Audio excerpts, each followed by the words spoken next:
So my name's Bernard Butler. I'm a musician. I've worked as a producer, as a songwriter, guitar player.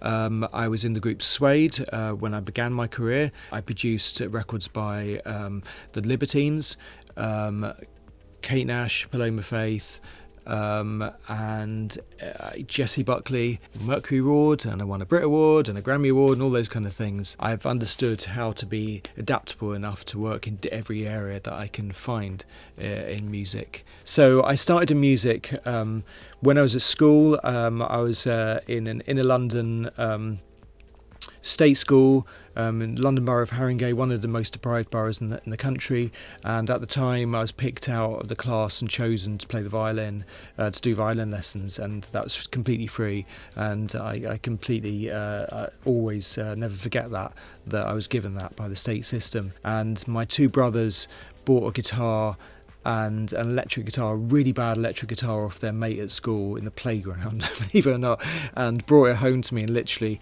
gave it to me and said, learn this and then give it back to show us how to do it and then go away. And that's what they did. And so I spent about a week doing it with a book, and I came back to them and said, well, I think I know how to do this now, and I learned a couple of tunes, and they just looked at me and just said, right, you can keep it. And that's how I started making music. I mean, I remember looking in the credits on the record, and you'd see underneath the credits, and it would have two names or three names or whatever. Particularly the Smiths was the obvious one. They had Morrissey and Marr in the brackets, and used to think. And so I worked out that those two wrote the songs and worked out their roles. So I just felt like if I can learn how to do that, that's also, I'm making magic, literally. So I would just listen and think, well, okay, there's a section there, and I can see where it repeats, which then within the framework is empty, and it's like building a house which is completely empty, and instead of putting other people's belongings into it, you have to put your belongings into that house, and then it becomes your own. And that's the way I think I thought about songs. I think working in collaboration is absolutely the key to all music. I think being in a room with other people, there's so much to learn, there's so much to achieve, and so much that it breaks down barriers and solves problems. You could spend 2 hours trying to create something on your own, and then start scrambling around for your password. You've lost the Wi-Fi, or something's come up on your phone, and you're very easily distracted, and you can end up taking months to create something. You go in a room for 1 hour with like-minded people and some quite primitive instruments, and you are it always blows me away how much you can achieve very quickly, and it means that you've got the possibility to create something special. So I think particularly with songwriting, drifting into producing, you can have the ability to say, well, I don't quite know how this works and I don't quite know technically what I'm doing, but I have a vision. It does take a bit of guts to put that forward, but I think as soon as you do, I think it's an amazing thing. And that was something that he resisted quite a lot and got quite frustrated by, but I just wanted to know, because I just thought, if you can do it, I can do it. I want to know how to do this. It's just obvious. I was just fascinated. I mean, it was a simple case of I was interested. I just thought, that looks good. How do you do that? And I was curious. So I've produced things that lots of people have heard, and I've produced far, far more than nobody's ever heard. Actually, a lot of it that I really like and probably would prefer, and that's just the nature of music, and sometimes things hit a zeitgeist and you're really not in control of it. It's really, I don't think, anything to do with me. But I got lucky in certain situations. There was a singer called Duffy who I met in about 2006-7, and she's in London trying to write some songs, trying to get somewhere, and I had a manager at the time that just said, look, we've this girl, nothing's really worked with her, and do you fancy, have you got an afternoon you can spend just trying something out, just to see if something happens? And I said sure, and I heard something by her, and I was sort of intrigued by her because the thing I heard was she had quite a great voice, a great tone to her voice, and a great emotional delivery. But the range of her voice was quite very minimal. If I always think of life as a pub, and if you go into that bar or that pub and you see everyone at one end of the bar having a brilliant time, partying, and everyone's together, lots of friends. And if you look to the other end of it and you see that one person sitting doing the crossword on their own or reading a book, I always think, who's the most interesting person in this pub, in this room? And it's always that person, and I'm always intrigued by them because I get drawn to them. So when I think about music, I always think about what somebody's already doing, and I think, well, the only purpose can be to do the opposite and to see what can happen.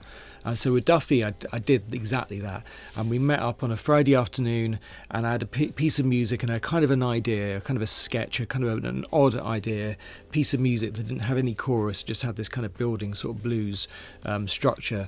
And the principle was that each section, there were 3 sections, and each section I wanted the singer to rise up, and so by the 3rd section it would be an octave above where we began, and that's all it was.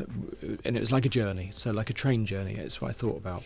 So I met Duffy, and she'd come down from North Wales, and I talked to her about her journey, and she'd been on the train, a long train journey, and she said she'd gone through a town called Rock Ferry, and it was where her nan had lived, and that's all. And I just said, that's our song, it's a train journey, you've given me the title. And I love the idea. The working title was Last Train to Rock Ferry. Originally, that's what we wrote down as. And we wrote some words, and Duffy sang the first verse, and I recorded it. And then we sat down and wrote some more words. I said, no, if you can just kind of now go up a register, almost like a blues, go up and stretch yourself. And we wrote some more words, and we recorded that once. And then finally I said, right, now I want you to go back to the start and sing it, the whole thing up an octave. And she said, I'm not doing that. And I said, just do it. And she did it once, and she sang it once, and I recorded it once, and she said, I hate that. And I said, I don't care. And I went home, and I just thought, and I remember playing it to the management who'd asked me to do it, and I said, well, I think this is either really terrible or really brilliant, one or the other. I don't think it's anything in between. And they loved it, and that was the end of it. She never sang it again. So that moment that we wrote the words, she recorded it, and she never sang it again. And it was the title track of her album Rock Ferry, and it sold 8 million copies. And it was done in a really small room in Kensal Rise on a Friday afternoon. I was working on one microphone with a tiny little Mackie desk and a MIDI keyboard, and that was that. And that's all we did it on. We can always be in fantastic studios, and we love being in fantastic studios, but actually most of us come from our bedrooms and come from our front rooms and come from the pubs or the bars where we play, or the rehearsal rooms, or our friends' houses, and that's where we create stuff. And I really believe in environment. I think environment is so important in making music, and trying to create an environment for somebody where they're comfortable, rather than saying you were comfortable when you wrote the song, now let's go somewhere where you're really the opposite and try and perform that in the same way, and you won't have the same mindset. So create an environment where you're in touch with somebody's life, the singers, if it's a singer particularly, their life and their story. I mean, the first thing I always do when I meet somebody when I know I'm going to be writing is I just want to know, I just say, the kind of stuff we all talk about. How's it going? How did you get here today? What's been going on in your life? And you always find as stories come out. You're like, oh, I got here on, the tube. Oh, a funny thing happened. I think somebody went under the tube, or one of those things that happens in London, or the rain was awful, I got soaked, or this happened, my boyfriend dumped me, or something. And I always just think there's an avalanche of songs just happens just by talking to somebody about their life. It isn't one person's vision. It's a joint vision. It's a shared vision, and for anything that anybody sings, a writer will have a perspective on it, but by sharing it with me, I will also have a perspective on it. And if I don't share that perspective, if I don't offer an alternate vision of it, then I'm not doing my job.